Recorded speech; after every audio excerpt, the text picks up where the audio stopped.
السلام عليكم ورحمة الله وبركاته. الحمد لله رب العالمين، الصلاة والسلام على سيد المرسلين وعلى آله وصحبه ومن استنى بسنته إلى يوم الدين. أما بعد. الحمد لله. மரணத்திற்கு பின் மனித வாழ்க்கை அப்படிங்கிற இந்த தொடர் பயானில் நேற்றைய தினத்தில் கபருடைய வேதனையை விட்டு பாதுகாக்கக்கூடிய 10 அமல்கள் சம்மந்தமாக பார்த்தோம். மனிதனுக்கு 2 வீடு இருக்குது. பூமிக்கு மேலே ஒரு வீடு, பூமி கீழே ஒரு வீடு. பூமி கீழே உள்ள வீட்டை சரிப்பாக்குவதற்கான அமல்களில் அவன் முயற்சி பண்ணணுன்ட்டு இமாம்கள் சொன்ன விஷயங்கள்லாம் பார்த்தோம். அதில் 10 அமல்களில் 4 அமல்கள் ஒரு சேர ஒரே ஹதீஸில் வந்துச்சு. தொழுகுதல், நோன்பு வைத்தல், ஜகாத்து கொடுத்தல், நன்மையான விஷயங்களை செய்தல், அல்லாஹ்வுடைய பாதையில் ஷஹீதாகுதல், வயிற்று நோயால் இறந்தவர்கள், ஜும்மாவுடைய இரவில் இறந்தவர்கள், அல்லாஹ்வுடைய பாதையில் இரவு நேரம் காவல் காத்து அப்படி இறந்தவங்க. என்னம்மா? சூரத்துல் முல்க்கு ஓதக்கூடியவர்கள், அதிகமாக கபரை விட்டு பாதுகாப்பு தேடக்கூடியவங்க. இந்த 10 அமல்கள் ஒரு மனிதரை கபருடைய வேதனையிலிருந்து பாதுகாக்கும்னு சொன்னோம். இப்போ ஒரு மனிதனுடைய கபூர் வாழ்க்கை என்பது மறுமை வரைக்கும், சூர் ஊதுற வரைக்கும் அவன் கபூரில் தான் இருப்பான்.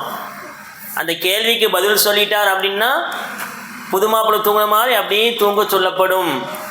சொர்க்கத்துடைய ஒரு கதவு திறந்து வைக்கப்படும். சொர்க்கத்துடைய ஆடை அணிஞ்சு கஃபன் துணின்னு அணிஞ்சு அழகான முறையில் இருப்பார்.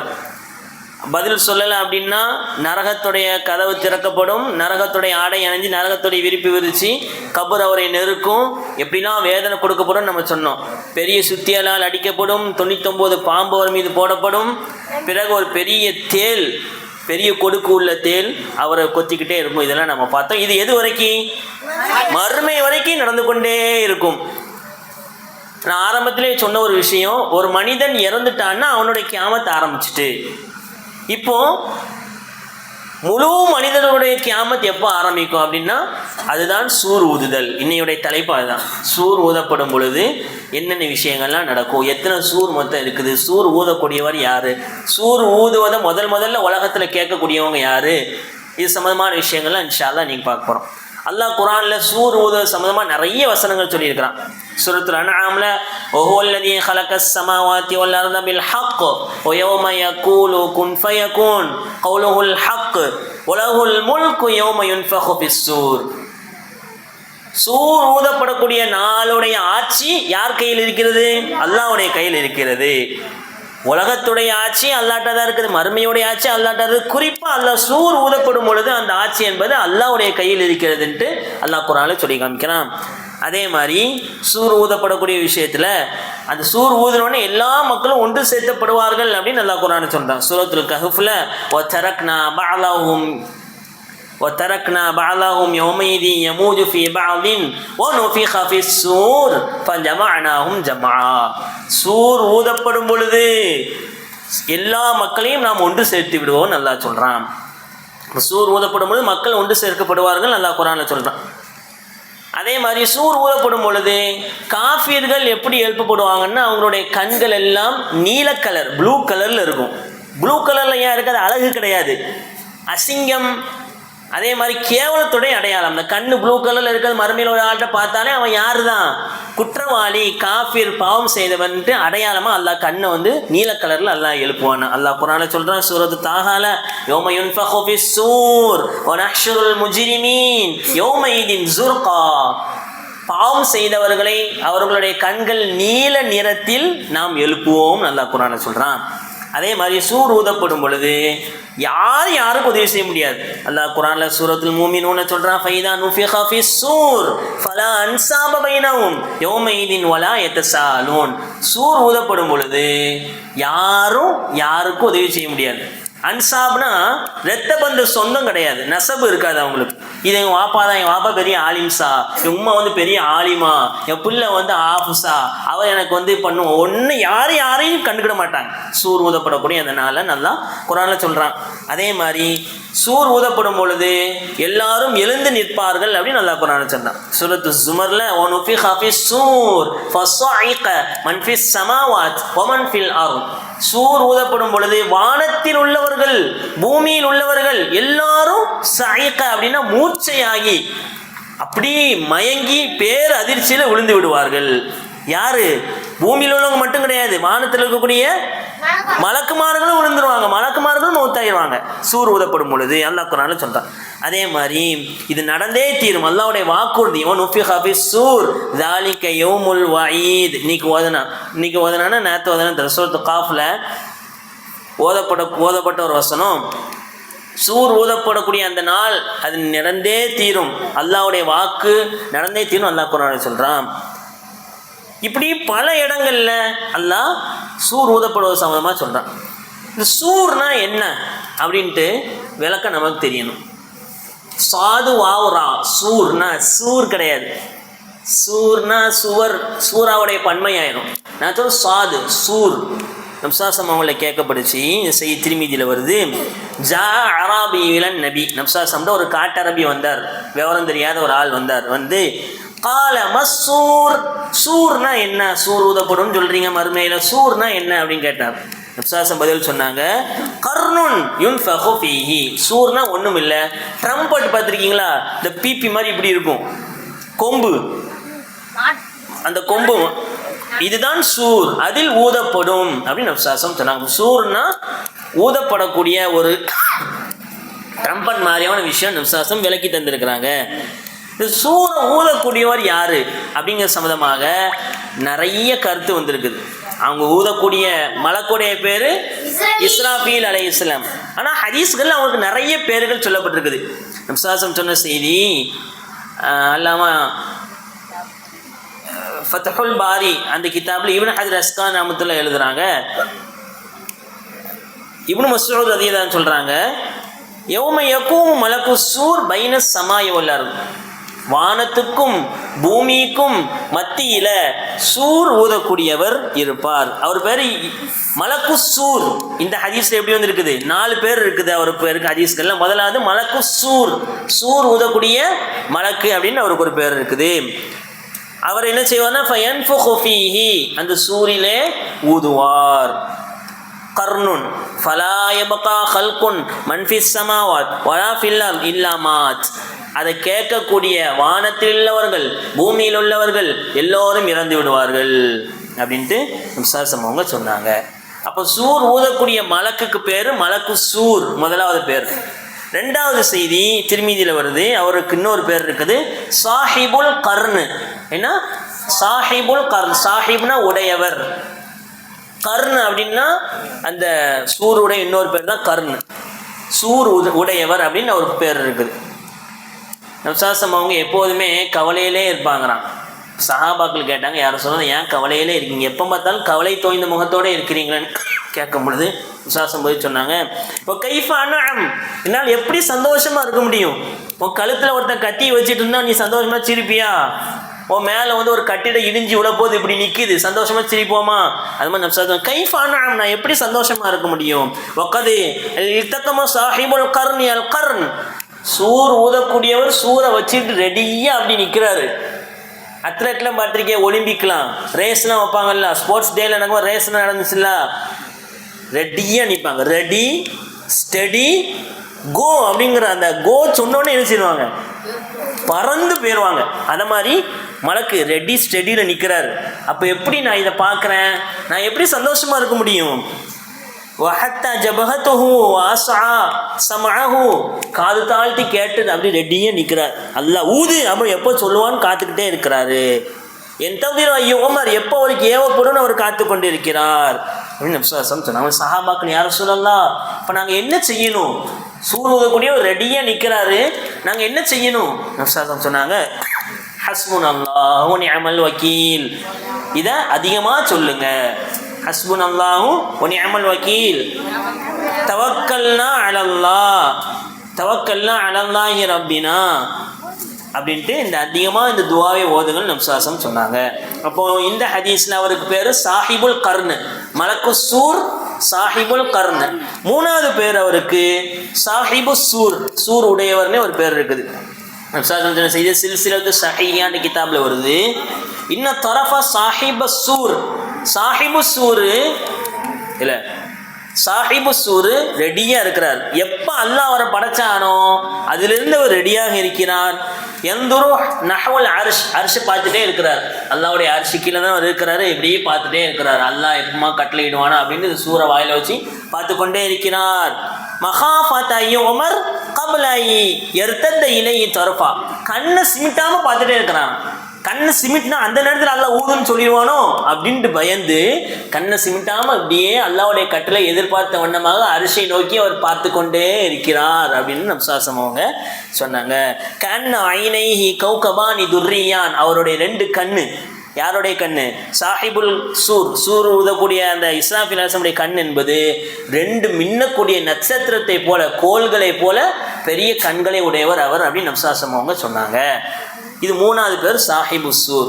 நாலாவது ஒரு உண்மையான பேரே இருக்குது. நப்சாசம் அவங்க துவா செஞ்சிருக்கிறாங்க தஹஜ்ஜுத் நினைச்சு, அல்லாஹும்ம ரப்ப ஜிப்ரீல் வ மீகாயில் வ இஸ்ராஃபீல். ஜிப்ரீலுடைய ரப்பே, மீகாயிலுடைய ரப்பே, இஸ்ராஃபீலுடைய ரப்பே, அஊது பிக மின் ஹர்ரின் நார் வ மின் அதாபில் கபர். நரகத்துடைய சூட்டை விட்டும் கபருடைய வேதனை விட்டும் என்னை பாதுகாத்திரியா அல்லாஹ் அப்படின்ட்டு நப்சாசம் அவங்க இஸ்ராஃபீலின் ரப்பே அப்படின்னு அல்லாஹ் அழைச்சிருக்கிறாங்க. அப்போது இதுலேருந்து நமக்கு தெரியுது, சூர் ஊதக்கூடிய மலக்கு இஸ்ராஃபீல், அவருக்கு மலக்கு சூர்னு ஒரு பேர் இருக்குது, சாஹிபுல் கர்னுன்னு ஒரு பேர் இருக்குது, சாஹிபு சூர்னு ஒரு பேர் இருக்குது, இஸ்ராஃபீல்னு ஒரு பேர் இருக்குது. சரி, எங்கே நின்று இந்த சூர் ஊதுவார் அவரு? அர்ஷிக்கு இல்லையா? வானத்துக்கும் பூமிக்கும் மத்தியில் முன்னாடி ஒரு ரிவாயத்தில் சொன்னா அல்லாஹ் குர்ஆன்ல சொல்றான், வஸ்தமி' யௌம யுனாதில் முனாதி மின் மகானின் கரீப். நபியே நீங்கள் ரெடியாக கேட்டுட்டுருங்க, செவித்தாழ்த்தி கேளுங்கள். யௌம யுனாதில் முனாதி, அழைக்கக்கூடியவர் அழைக்கும் நாளில், மின் மகானின் கரீப், நெருக்கமான இடத்தில் இருந்து அழைக்கக்கூடியவர் அழைக்கும் காலத்தில் அந்த விஷயத்தை எதிர்பார்த்துருங்க நல்லா சொல்கிறான். அழைக்கக்கூடியவர் அழைப்பவர்னா யார் இந்த இடத்துல? இஸ்ராஃபீல் அலைஹிஸ்ஸலாம். மக்கானின் கரீப்னா நெருக்கமான இடம்.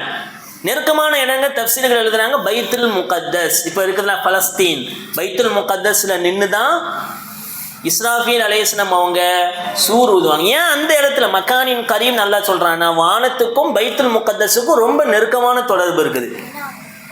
நப்சாசம் மிஅராஜ் எங்கேருந்து போனாங்க? மக்காலிருந்து பைத்துல் முகத்தஸ் போய் பைத்துல் முகத்தஸ்னு வானத்துக்கு போனாங்க. வானத்துக்கும் பூமிக்கும் பைத்துல் முகத்தஸ் வழியாக போகிறது ரொம்ப நெருக்கம் மற்ற இடங்கள்லேருந்து போகிறது. அதே மாதிரி ஈசா அலைஹிஸ்ஸலாம் அவங்க வானத்தில் உயர்த்தப்பட்டது பைத்துல் முகத்தஸ் அந்த இடத்துல வச்சு தான். ஈசா அலைஹிஸ்ஸலாம் அவங்க இறங்குனதும் இன்ஷா அல்லாஹ் அங்கே தான் இறங்குவாங்க, வெள்ளை மாளிகையில். அப்போ வானத்துக்கும் பைத்துல் முகத்தஸுக்கும் ரொம்ப நெருக்கமான ஒரு தொடர்பு இருக்கிறதுனால இஸ்ராஃபீல் அலைஹிஸ்ஸலாம் அவங்க அங்கேருந்து தான் என்ன செய்வாங்க? சூர் ஊதுவாங்க. என்ன செய்வாங்க அப்படின்னு ஆயத்தில் விளக்க கொடுக்காங்க நம்ம குர்துபி ரஹ்மத்துல்லாஹ்.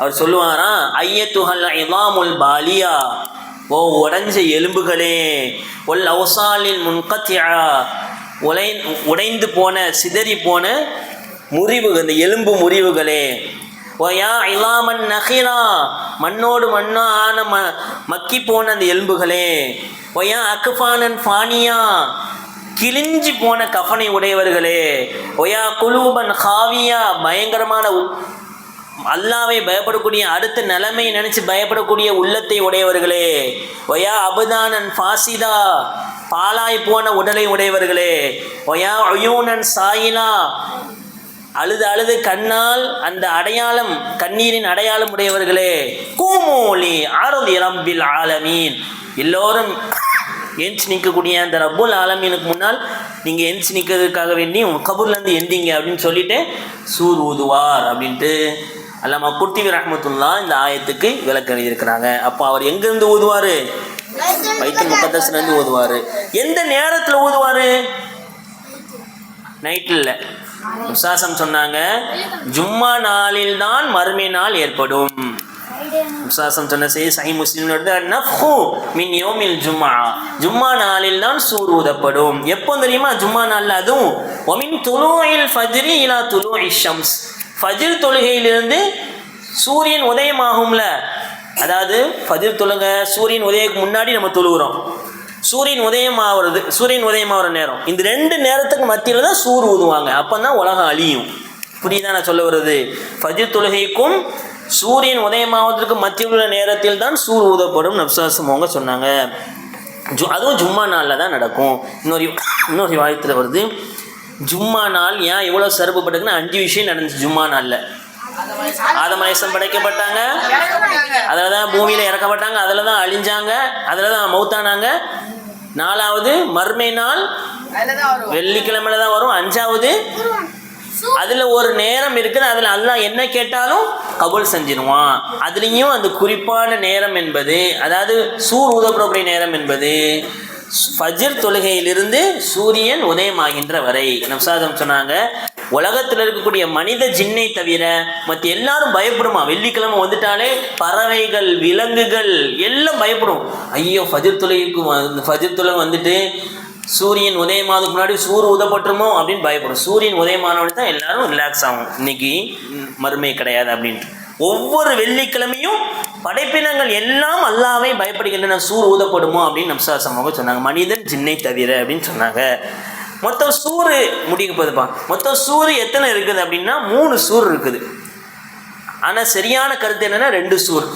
முதலாவது சூறு 3 சூறு என்ன சொல்றாங்கன்னா மயக்கம் அடைய செய்யக்கூடிய சூர். இந்த சூர் ஊதினோடனே எல்லாம் மயங்கிடுவான், நிலை எரியாது மயங்கிடுவான்.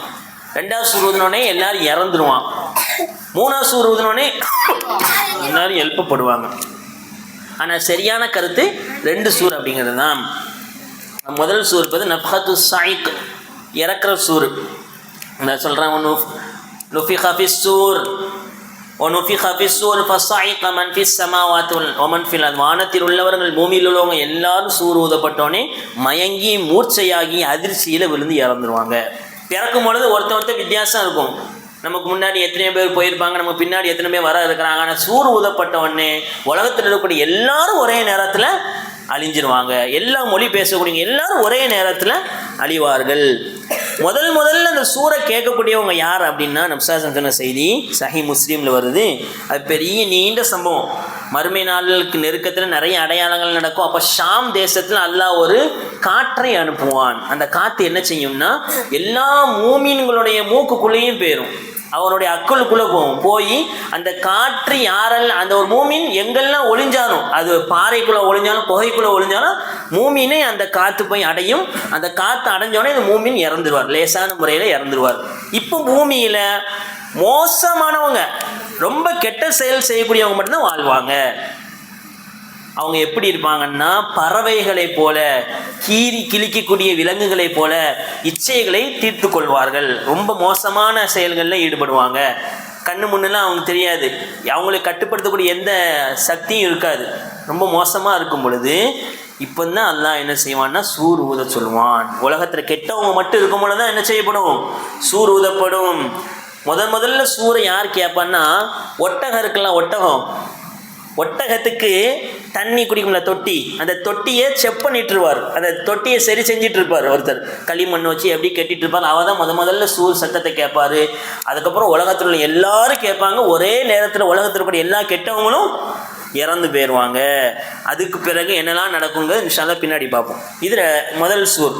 2வது சூர் ஊதப்பட்ட உடனே எல்லாரும் கபர்லேருந்து அப்படி எந்திரிச்சிருவாங்க. இப்போ உங்களுக்கு ஒரு சந்தேகம் வரலாம், அப்போ கடைசியில் ஒருத்தன் இறக்குறாமல அவனுக்கும் கபருடைய வாழ்க்கை இருக்கான்னா இருக்குது. மறுமையில் அவன் எழுப்பப்படுற வரைக்கும் அது ஒரு நாளோ 1 மணி நேரமோ அவனும் கபருடைய வாழ்க்கையை அனுபவிப்பான். கபருடைய சுகபோதனைகளை, கபருடைய வேதனைகளை அவன் அனுபவிப்பான். இப்போ இந்த 2 சூருக்கு மத்தியில் எத்தனை வருடங்கள் இருக்குது நப்சாசம் விளக்கப்படுத்தினாங்க. அபூ ஹுரைரா ரலியல்லாஹு அன்ஹு அறிவிக்கிறாங்க 40 அப்படின்னாங்க. அது 40 ஆண்டா, 40 மாதமா, 40 வாரமா தெரியாது. ஆனால் அதிகமான கருத்தின்படி 40 நாட்கள் அப்படின்னு தான் சரியான கருத்து. முதல் சூர் ஊதுனோடனே அப்படி எல்லாம் பிளாங்க் ஆயிரும், யாரும் இருக்க மாட்டாங்க. அல்லாஹ் மட்டும்தான் இருப்பான். ஏற்கனவே பல ஆயத்துகளில் நம்ம விளக்கம் பார்த்தோம் தப்சீரில், ஞாபகம் இருக்குதா? அல்லாஹ் கேட்பான், அலிமனில் முல்குல் யௌம், இன்றைய நாளின் ஆட்சியாளர்கள் யார் இருக்கா? பதில் சொல்ல யார் இருப்பாங்களா? அல்லாஹ்வே பதில் சொல்லுவான். லில்லாஹில் வாஹிதில் கஹார், அடக்கி ஆளக்கூடிய அல்லாஹ் ஒருவனுக்கு தான் ஆட்சி சொந்தம் சொல்லுவான். ஐனல் ஜப்பாரூன் ஐனல் முத்தகப்பிரூன் ஐன முலூக்குல் அர்ல், பூமியின் அரசர்கள் எங்கே? பூமியில் அலிச்சாட்டியமான சர்வாதிகாரிகள் எங்கே? எல்லாம் கேட்பான். யாரும் ஆன்சர் பண்ண மாட்டாங்க. அதுக்கப்புறம் 40 நாள் கழித்து 2வது சூர் ஊதப்படும். அதுக்கு மத்தியில் அல்லாஹ் ஒரு மலையை அனுப்புவான். மலைனா ரெயின், ஒரு மலையை அனுப்புவான். அந்த மலை பூமியில் பெய்யும். மனிதனுடைய உடம்புல ஒரே ஒரு உறுப்பு மட்டும் அழியவே செய்யாது. அது பேர் என்ன சொன்னேன்? 8 விஷயம் அழியாது, அதில் ஒன்று இதுன்னு சொன்னேன். அஜபு தனபு, மனிதனுடைய அந்த முதுகந்தண்டுடைய ஒரு சின்ன கோழிக்கா பகுதி மாதிரி இருக்கும், அது அழியவே செய்யாது. இப்போ எவ்வளோ ஆய்வு பண்ணுறாங்க, அதை அழிக்கவே முடியலை. எல்லாருக்கும் அது அப்படியே இருக்கும், கோழிக்கா மாதிரி இருக்கும். அந்த இதில் மழை துளி விழும். எப்படி ஒரு விதையில் மழை துளி விழுந்தோடனே மரமாக முளைப்பாங்களோ, மரமாக முளைக்குமோ, அதே மாதிரி மனித மரங்கள் அப்படி முளைச்சி நிற்கும். 2வது சூருக்கு ஊதுக்கு முன்னாடியே அல்லாஹ் ஒரு மலையை அனுப்புவான். 40 நாளுக்கு அப்புறம் எல்லாரும் உடம்பு மட்டும் அப்படி நிற்கும், ரூஹ் இருக்காது. ரூஹ் எங்கே இருக்குது? இல்லியின் சிஜினுக்கு போயிடும். இப்போ அந்த சூர் இருக்குல்ல, சூரை பற்றி அல்லாமா ஃபக்ருத்தீன் ராசி ரஹமத்துல்லா தப்சீல் எழுதுனாங்க. உலகத்தில் எத்தனை உயிர் இருக்குமோ அத்தனை ஓட்டம் இருக்குமா அந்த சூரில். இது ஆதாரபூர்வமானது கிடையாது, அவங்க தப்சீர்கள் எழுதுனாங்க. உலகத்தில் எத்தனை கோடி உயிர்கள் இருக்குதோ, முன்னாடி வந்து இப்போ வரைக்கும் வர இருக்கோ அத்தனை ஓட்டம் இருக்குமா. எல்லா உயிர்களும் அதில் வந்துடும். இப்போ சூர் ஊதுனோடனே அந்தந்த உயிர் அந்தந்த உடம்புக்குள்ள, மனித மரம் மாதிரி இருக்குதா, எல்லா உடம்புக்குள்ளேயும் 2வது சூர் ஊதுனோடனே போயிடும் அப்படின்ட்டு இமாம் அவங்க சொல்கிறாங்க. அப்போ சூர் என்பது சத்தியமான உண்மை. அந்த சூர் ஊதுற வரைக்கும் கபருடைய வாழ்க்கை இருக்குது. மொத்தம் 2 சூர் அப்படிங்கிறது சரியான கருத்து. முதல் சூர் ஊதுனோடனே எல்லாரும் இறந்துடுவாங்க, 2வது சூர் ஊதுனோடனே அவங்க எழுப்பப்படுவாங்க. சூர் ஊதக்கூடிய மலக்கு ஒருத்தர் இருக்கிறார், அவர் பேர் மலக்கு சூர், சாஹிபுல் கர்ன் இஸ்ராஃபில்னு ஒரு பேர். அவர் பைத்துல் முகத்தஸ்லேருந்து சூர் ஊதுவார். அதே மாதிரி வெள்ளிக்கிழமை ஃபஜ்ர் தொழுகையிலேருந்து சூரியன் உதிக்கிறதுக்குள்ள சூரை ஊதி முடிப்பார். அப்படிங்கிற விஷயங்கள்லாம் நீங்கள் பார்த்துருக்கோம். இல்லாமல் அல்லாஹ் இந்த சூர் ஊதக்கூடிய அந்த பயங்கரமான நாடிலே அல்லாஹ் யாரெல்லாம் பாதுகாப்பேன் அப்படின்னு வாக்குறுதி அளித்தானோ அப்படிப்பட்ட அந்த மக்களோடு அல்லாஹ் நம் அனைவரையும் சேர்த்தல் புரிவானாக. ஆமீன். வாஹித் தாவானா அல்ஹம்துலில்லாஹி ரப்பில் ஆலமீன். அஸ்ஸலாமு அலைக்கும் வரஹ்மத்துல்லாஹ்.